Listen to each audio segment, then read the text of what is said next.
안녕하세요. 오늘도 잠깐 시간을 내서 재미있는 이제 화두가 생각이 나서 이제 잠깐 말씀을 드려보려고 합니다. 제가 드리고 싶은 말씀 뭐냐면, 음, 그러니까 우리가 깨닫고 싶잖아요. 근데 깨달을 수가 없죠, 그렇죠? 저도 깨달을 수가 없고, 왜 깨달을 수가 없냐 하면은 머리로 이해하려고 하기 때문에 그렇습니다. 근본적으로. 근데 우리가 깨달으려고 하면 사람들이 말을 하죠. 거기에 함정이 있어요. 말을 하면 우리는 그걸 믿고 그냥 따르든지 아니면 머리로 이해해 보려고 노력을 합니다. 둘 중에 하나예요. 그러니까 그냥 믿어라. 그러면 체험이 있을 수가 있어요.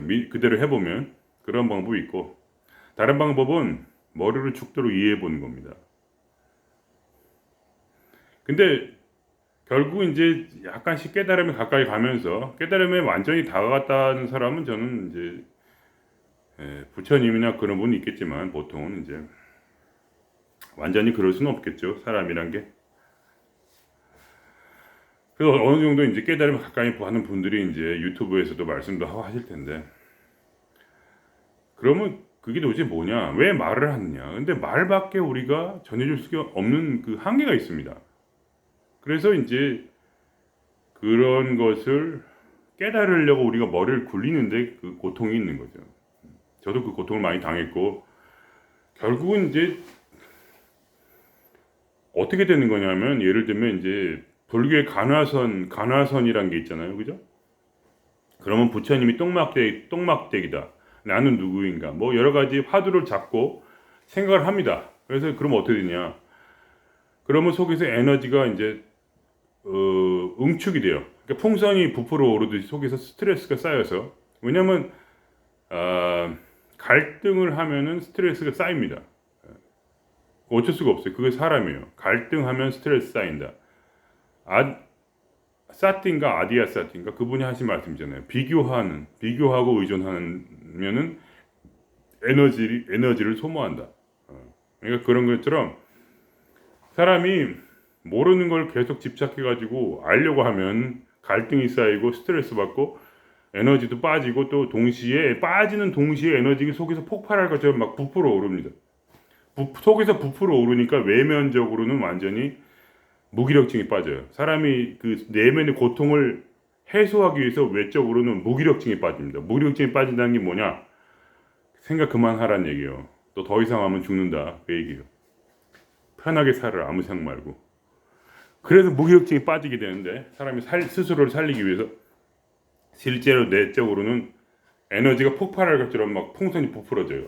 왜냐면 아무리 이해가 안 되거든. 부처님이 똥막대기야. 아무리 생각해도 이해가 안 돼요. 예를 들면 이런 거 있잖아요. 이런 거랑 똑같죠.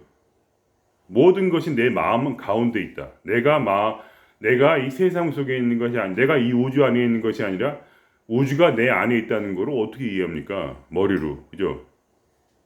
절대로 안 되는 거잖아요. 그 얘기를 아무리 천년만년 해도 이해가 안 돼요. 그거는. 근본적으로 뭐냐면 머리로 이해하는 게 아니야. 그럼 뭐를 어떻게 이해하는가? 그거는 그러니까 결국 이제 예를 든 간화선을 보면 마지막에 제가 보는 이제 그 제 경험으로는 그래요. 저도 비슷한 일을 했기 때문에 마지막에 어떻게 하면 포기합니다. 포기. 머리로 아무래도 이해가 안 되는구나. 1년이고 2년이고 3년이고 10년이고 해봤는데 아무래도 머리로 이해가 안 되는구나. 그죠? 왜냐면 이 생각이라는 것은 어떠한 일이 있을 때 그것을 다른 것과 비교해서 그것이 이 위치에 있다는 걸 가르쳐주죠. 그죠? A와 B가 있죠. 그죠? 그러면 A가 B보다 15m 왼쪽으로 가 있다는 걸 해서 A의 위치를 알죠. 그러니까 B라는 건 뭐냐? 내가 임의로 설정해야 되는 거죠. 그러니까 A와 B는 상대적으로 A는 B를 가리키고 B의 위치를 가르쳐주고 B는 A의 위치를 가르쳐주지만 실제로는 뭐죠? 다 거짓말이죠. 왜냐하면 기준이라는 건 존재하지 않기 때문에 사실은. 제가 항상 하는 얘기지만 하늘에 금을 긋고 인간이랑 하늘엔 금이 없는데, 길이 없는데 하늘에 길을 낸 다음에 이 길이 옳다 이렇게 말하죠. 여기 기준이 있다. 여기 어디가 기준이야? 내가 서 있는 이곳이 바로 기준이다. 그래가지고 거기다 금을 끈 다음에 너는 내 왼쪽 이쪽 하늘 왼쪽 15m 왼쪽에 너는 서 있는 그런 존재다. 그럼 내가 왜 기준이에요? 근데 도대체. 그러니까 인간이란 건 말이란 거는 인간의 생각이란 거는 비교적으로 상대적으로밖에 알 수 없지 절대적인 것을 이해할 수 없는 존재다. 절대적이란 거를 이해할 수 없어요. 생각으로. 그래서 뭐냐? 내가 이 스트레스의 팽창을 막기 위해서는 이 화두를 가지고 이 화두를 버려야 돼. 즉 내가 이것을 이해할 수 없는 생각으로 이해할 수 없는 것이 깨달음이라는 걸 깨닫는 거죠. 그럴 때야만이 이 속이 시원해지면서 뻥 뚫린다. 뻥 뚫릴 때 그때 어떤 시원하고 뭔가 환희하고 막 그런 텅 빈 것 같고 뭐 이런 것이 느껴지는 거예요. 시원하니까. 그런 인간의 자연스러운 어떤 그 뭐라고나 상대성에서 벗어난 어떤 그런 자유의 상태를 일부러 만들어내기 위해서 간화선을 하는 거죠. 그래서 그 느낌이 굉장히 좋더라.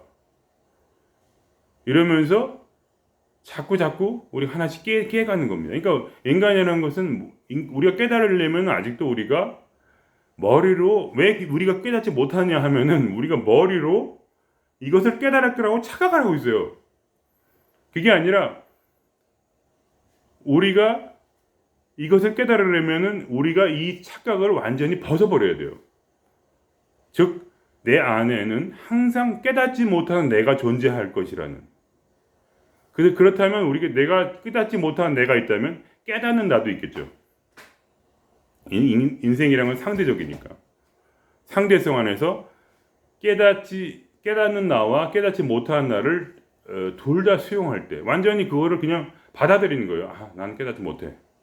그럴 때 느껴지는 내가 나라는 것도 정확히 모르겠다 이거예요. 내가 나라는 것도 보통 부처님 하신 말씀이 나라는 걸 버리라는 거 아니에요. 근데 나라는 거를 버리기도 힘들고 또 가지기도 힘들어. 정확히 모르겠으니까. 내가 나라는 면도 있고 예를 들면 몸이 나라는 면도 있어요. 몸이 나라는 면. 내가 나라는 면, 몸이 나라는 면. 뭐냐면 내가 배를 먹을 때 아니면 참외를 딱 먹을 때 시원하고 달짝지근하고 그러면서 그냥 속이 시원한 그걸 느끼면서 어떻게 내가 아니라고 얘기를 해요. 그리고 내 몸이 내가 아니라고 말하기가 힘들어. 사람이란 게 머리로 아무리 생각해도 그거는 말이 안 되는 얘기야. 왜냐면 그걸 먹을 때 너무 시원하고 좋은데 너무 좋잖아. 근데 왜 몸이 내가 아니야? 그러니까 이게 머리가 아무리 생각해도 이게 안 되는 거예요. 그래서 결국 뭐냐면 몸이 나라는 것 그리고 내가 나라는 것, 내라는 에고가 나라는 어떤 그런 거를 끊임없이 머릿속에서는 그거를 맞다고 계속 얘기를 하고 있어요. 그런 나를 인정을 해야 돼요. 그걸 인정을 해야 내가 아닌 그걸 받아들여야 그게 이 속에 녹아지면서 뭔가 더 비어져요. 이 텅 빈 거, 이 텅 빈 거를 결국 깨달음이라고 한다는 거예요. 그러니까 모든 것이 다 집착을 내려놓고 소유를 내려놓고 부처님 말씀대로 모든 집착을 내려놓고 사랑을 갈구하지 말고 그냥 다 내려놓고 할 때 자연스럽게 그냥 떠오르는 이 무심의 상태 다 받아들이고 다 내려놓고 무지도 받아들이고 그런 머리로 이렇게 한 게 아니라 이렇게 텅 빈 무언가를 조금이라도 맛을 보는 그런 삶을 살 때 그게 나름 깨달음의 삶이다 그렇게 말할 수 있는 거예요. 그게 꼭 무슨 환희심이나 뭐 그런 감각보다는 어떤 더 깊은 것이 있다고 나름 이제 추구를 하는 거죠.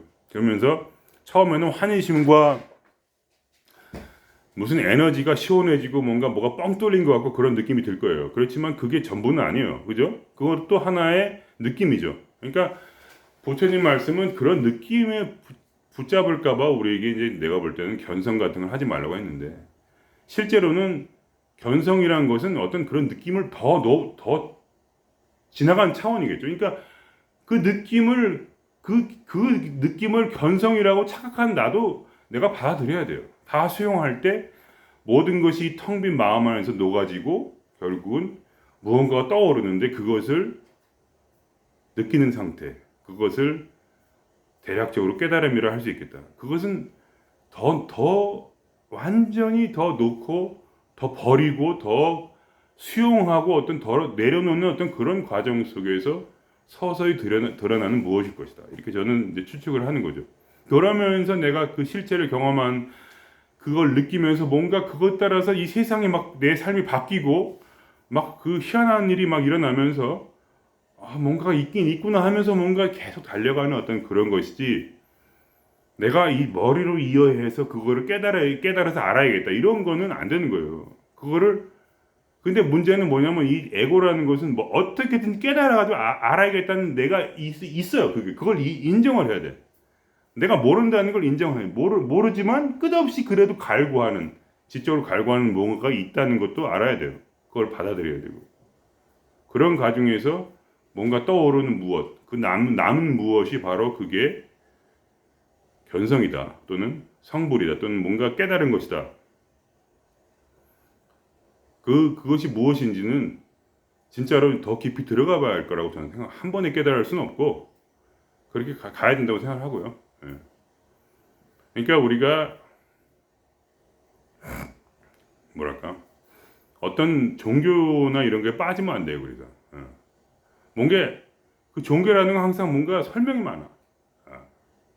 불교인이 되면은 불교가 최고라고 그러고 크리스찬이 되면 크리스찬이 최고라고 그러고 근데 그게 다 뭐냐면은 그 종교 안에서 그렇게 말로 막 설명해 주는 그 말이 그럴듯해 가지고 그 말에 의존하고 그런 의존하게 된단 말이에요, 사람이. 그래서 그냥 믿어버리죠. 그냥 내가 보는 것이 아니라 그냥 남의 말을 믿어버려서 그것이 좋은지 나쁜지 모른 채 그냥 막 그쪽으로 달려가고 있는데 사실은 어떤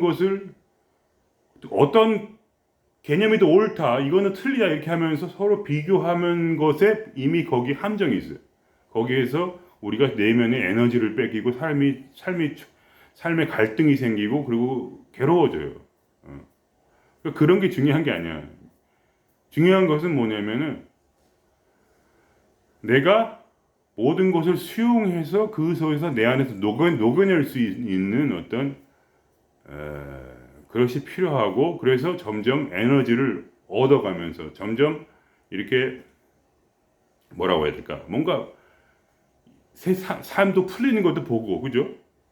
왜냐면 그게 깨달아지면 깨달을수록 삶이 풀려요 점점 그리고 같은 일이라도 점점 내가 더 기쁜 마음으로 더 수용할 수 있게 되고 뭔가 바뀌단 말이죠. 그런 걸 보면서 서서히 종교에서 무조건 믿고 막 그냥 그렇게 하라는 게 아니라